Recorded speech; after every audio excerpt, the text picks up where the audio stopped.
things like Jahannam. See, Jahannam is an interesting word. I don't know if anybody's actually researched Jahannam.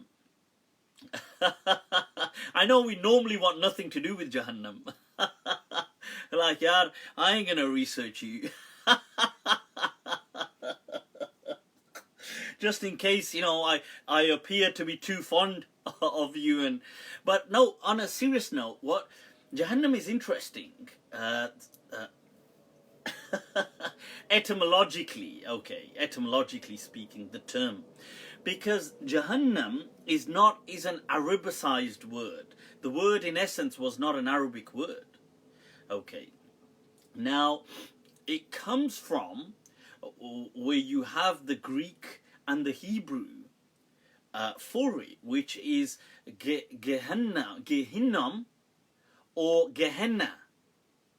Okay, now Gehenna or Gehinnom, as you find in the New Testament, in the Bible,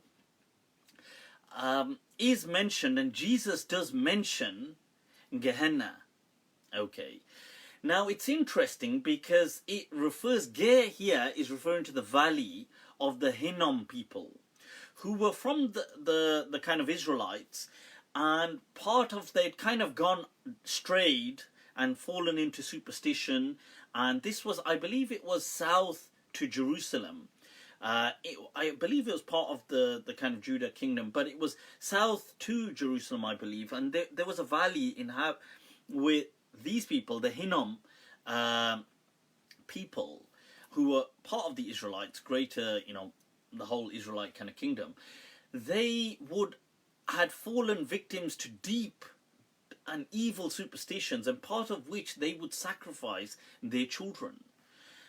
So they would actually kill their children as an offering to this God that they were trying to please. And it wasn't Yahweh, it wasn't God as in God, but part of their practices, they had deviated, they had started to worship another God that would favor them. Now, this God, they would, as a sacrifice, they would burn their youngs, or some of their young, alive. So they would burn them, the children, in this valley of the Hinnom people. Now this became known, so this was this dark, historic, evil, kind of really tragic past to this place, Gehenna.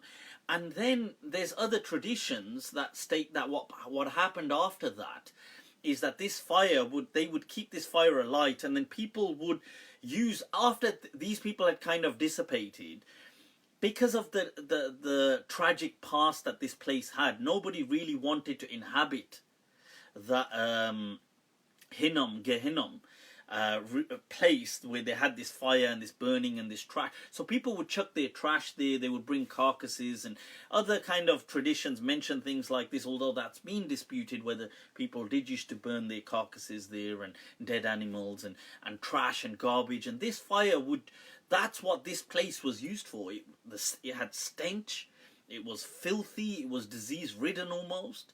It was a horrible place to be in.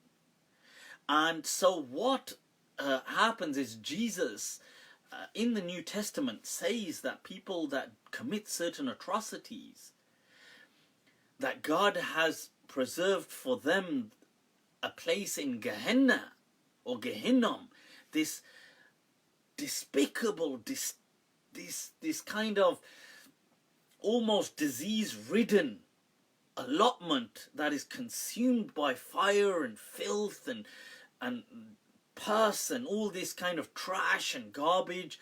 And so this place, Jesus gives a kind of he makes reference, a very graphic, illustrative kind of description, in saying that those who have transgressed atrociously against the Lord, against the Father, that there will be a place for them in Gehenna or Gehinnom, that this fire of Gehinnom. Now it's interesting that this then is brought up in the Islamic, in our tradition. So, but that's the place. I mean, so prior to the Israelites and the Hinnom people, there was no, this is what Jahannam, Gehenna, is referring to.